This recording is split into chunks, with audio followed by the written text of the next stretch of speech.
Aujourd'hui, on va démarrer une nouvelle série de vidéos consacrée à la gestion et à l'organisation des fichiers dans votre ordinateur équipé de Windows. Effectivement, dans un ordinateur, on ne met pas les informations n'importe comment, tout n'est pas mis en vrac, et il y a une certaine logique à respecter, une certaine organisation qui est déjà préétablie dans l'ordinateur, quel que soit finalement le système, que vous soyez sur Windows ou sur un autre système, et également sur des appareils qu'on soupçonne un peu moins, comme un GPS, comme un appareil photo numérique ou un caméscope, il y a une certaine organisation qui finalement est assez souvent la même, mais nous allons nous intéresser principalement à celle que Windows utilise, qui a quelques petites particularités par rapport aux autres. Dans cette première vidéo, on va s'intéresser notamment à tous ces aspects théoriques, et on va explorer finalement les bases théoriques qui régissent l'organisation des fichiers dans votre ordinateur équipé de Windows.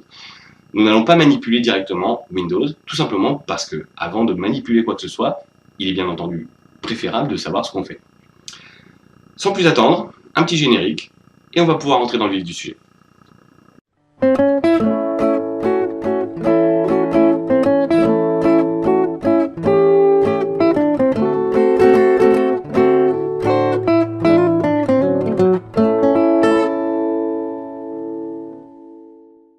Avant de nous intéresser à ce qui se passe dans l'ordinateur, commençons par regarder notre propre façon d'organiser les choses d'une façon générale. Vous avez très certainement tous déjà reçu des courriers, des factures, des déclarations d'impôts, des publicités, des prospectus, toutes sortes de documents.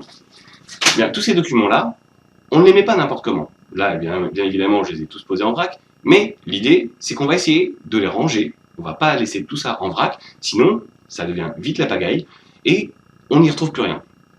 Donc le principe, c'est qu'on va essayer, en tout cas, d'organiser ces informations de façon à pouvoir les retrouver plus facilement. Regardons comment nous procédons, nous humains, pour ranger nos informations. Alors, prenons cet exemple, si nous avons effectivement une ou plusieurs factures, par exemple en vrac, il y a par exemple des factures d'électricité, des factures de téléphone, des factures de gaz. La première chose qu'on va essayer de faire, c'est bien entendu de ne pas tout laisser en vrac, on va essayer de les regrouper par thème. Ce qui va certainement se passer, c'est qu'on va avoir une ou plusieurs factures de chaque catégorie. Donc ici, par exemple, on va avoir tout ce qui est téléphone, ici, on va avoir tout ce qui est gaz, et ici, on aura tout ce qui a un rapport avec l'électricité. Voilà. Donc on les a déjà mises ensemble. Ces trois types de factures, on va s'arrêter là pour le moment, mais le principe va rester bien entendu le même, quel que soit le type de document.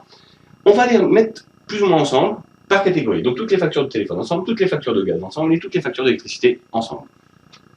Ces factures, bien entendu, une fois qu'elles sont ensemble, une fois qu'on les a empilées les unes sur les autres, pour éviter de les perdre ou de les abîmer, on va avoir tendance à les mettre, par exemple, dans une pochette, et on va mettre ça donc, par thème, donc dans ces fameuses pochettes.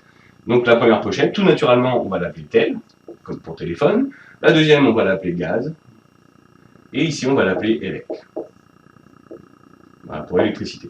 Donc on a rangé nos factures dans des pochettes. Bon, c'est bien d'avoir des pochettes. Maintenant, ces pochettes-là, on ne va pas les poser n'importe où, on ne va pas les laisser en vrac. Idéalement, on va essayer de les regrouper peut-être dans une sorte de boîte. Pourquoi pas? Une sorte de classeur, tout simplement. Alors ça peut être une boîte, hein, évidemment.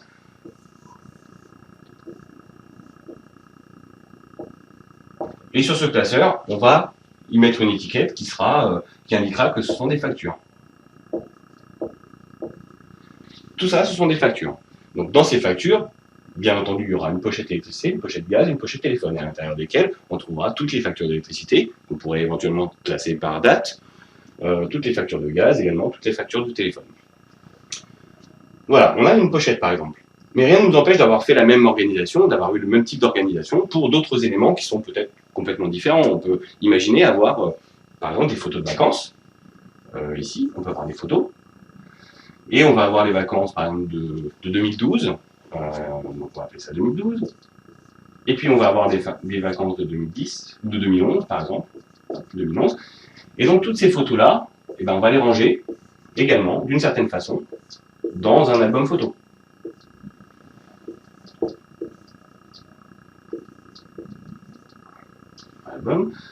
Un album photo qui s'appellera par exemple vacances, VAC. Je vais aller plus vite, hein, on va appeler ça VAC pour vacances. Donc cet album photo, on l'appelle vacances. Bon, bah, c'est bien, on a une boîte ou un classeur qui contient des factures, et puis on a un autre type de classement, un album photo qui contient donc des photos de vacances. Mais tout ça, on va pouvoir le mettre par exemple ensemble, même si ça n'a rien à voir, hein, on n'est pas obligé d'avoir des choses qui vont forcément toutes à voir les unes avec les autres, mais on va par exemple les mettre ensemble dans une armoire. On va mettre tout ça dans une armoire. Bien entendu, il y aura un classeur sur une étagère, peut-être sur une autre étagère, on aura ces albums photos, ou un ou plusieurs albums photos. On peut très bien imaginer d'avoir une autre étagère également sur cette armoire qui va contenir des CD pour écouter de la musique, pourquoi pas des DVD, tout ce qu'on veut. Mais peut-être que cette armoire est trop petite et qu'on a besoin d'avoir une deuxième armoire. Ou une troisième, ou une quatrième, autant qu'on veut finalement. On peut avoir plusieurs armoires. Et on va répartir finalement nos documents et nos informations dans l'une ou dans l'autre de ces armoires en fonction de la place qui nous reste, tout simplement pour avoir une certaine organisation. Et on va tâcher de regrouper les choses de façon à peu près logique, autant que possible. Et bien entendu, ces armoires, elles ne sont pas au milieu de nulle part, elles sont dans votre maison, votre appartement, vos bureaux, ce que vous voulez. En tout cas, l'endroit où vous vous trouvez, très probablement. Et si on regarde finalement cette représentation, eh bien on se rend compte qu'il y a déjà une organisation qui est faite et qu'on peut très facilement retrouver quelque chose. Si on souhaite par exemple avoir accès à toutes les factures de téléphone, eh bien déjà on va se trouver dans la maison, bien entendu. On va trouver la bonne armoire qui va contenir les informations dont on a besoin.